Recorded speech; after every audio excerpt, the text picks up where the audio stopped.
मैं जबलपुर बोल रहा हूँ, वह शहर जो अपने गौरवशाली इतिहास और समृद्ध सांस्कृतिक धरोहर के लिए प्रसिद्ध है। मेरे इतिहास के पन्नों में रामायण और महाभारत काल की वो घटनाएं मौजूद हैं जिससे आप अनजान हैं। उन बातों का उल्लेख आज भी मेरी नदियों, पहाड़ों और मंदिरों में मिलता है। चलिए मेरे इतिहास के सफर की शुरुआत करते हैं, जहां मैं आपको रामायण और महाभारत काल से लेकर ब्रिटिश काल तक की अपनी यात्रा के बारे में बताऊंगा। आज मैं आपको मेरे जबलपुर के बारे में ऐसे ऐसे राज खोलने वाला हूं जिनको जानकर आप भी हैरान रह जाएंगे। इसी के साथ मैं सभी टूरिस्ट और धार्मिक स्थानों की यात्रा भी करवाऊंगा। मैं वीडियो की शुरुआत करते हुए सर्वप्रथम जबलपुर की कुलदेवी माता मकरवाहिनी की जय जयकार करना चाहता हूं, क्योंकि इन्हीं की कृपा से मैं रात दिन प्रगति की ओर अग्रसर हूं। तो हम सभी जय माता दी लिखकर वीडियो की शुरुआत करते हैं। मेरे साथ जबलपुर की यात्रा की शुरुआत करने से पहले कमेंट करके ये बताएं कि आपको किस स्थान पर वीडियो देखना है, ताकि हम आपके पसंदीदा विषय पर अगला वीडियो बना सके। रामायण काल में मेरा क्षेत्र महेशमती नाम से जाना जाता था। महेशमती नगर के राजा कार्तवीर्य अर्जुन को 1000 भुजाओं वाले राक्षस के रूप में भी जाना जाता है, जिन्हें सहस्त्रबाहु कहा जाता है, जिसे भगवान परशुराम ने अपने पराक्रम से पराजित किया।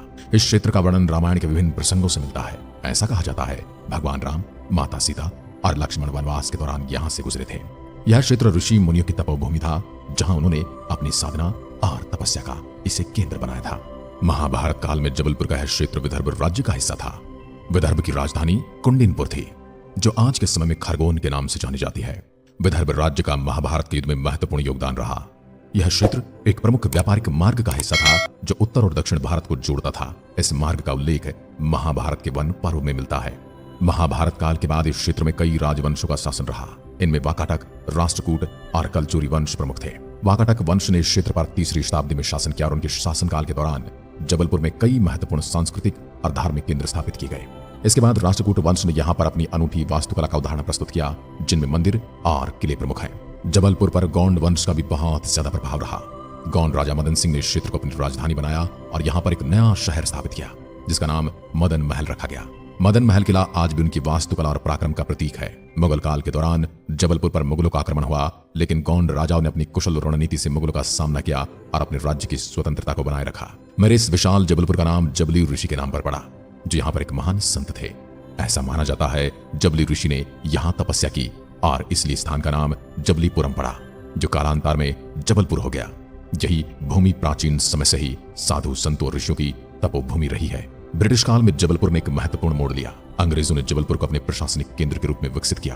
उन्होंने यहाँ पर रेलवे, सड़कों और अन्य बुनियादी सुविधाओं का निर्माण किया, जिससे यह शहर मध्य भारत का प्रमुख केंद्र बन गया। अंग्रेजों के शासन के दौरान यहाँ पर कई चर्च, भवन और किले बनवाए गए, जिनका वास्तुशिल्प आज भी देखने योग्य है। उसी दौरान जबलपुर का विकास तेजी से हुआ। इसे मध्य प्रदेश की संस्कार धानी कहा जाने लगा। यहाँ पर कई महत्वपूर्ण संस्थान जैसे कि हाईकोर्ट, राज्य पुलिस मुख्यालय और विश्वविद्यालय स्थापित किए गए। स्वतंत्रता संग्राम के समय जबलपुर ने स्वतंत्रता सेनानी को एकजुट करने में महत्वपूर्ण भूमिका निभाई। आधुनिक काल में जबलपुर एक महत्वपूर्ण शैक्षणिक, सांस्कृतिक और औद्योगिक केंद्र बन चुका है। यहाँ की प्राकृतिक सुंदरता जैसे कि भेड़ाघाट की संगमरमर की चट्टानें, धुआंधार जलप्रपात और मदन महल किला पर्यटकों को अपनी ओर आकर्षित करते हैं।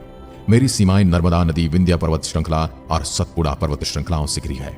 इसे प्राकृतिक सुंदरता से और समृद्ध बनाती हैं।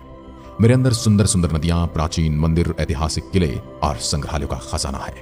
यहाँ का रानी दुर्गावती संग्रहालय, मदन महल किला, कचनार सिटी का शिव मंदिर और भेड़ाघाट का संगमरमर का सौंदर्य अद्वितीय है।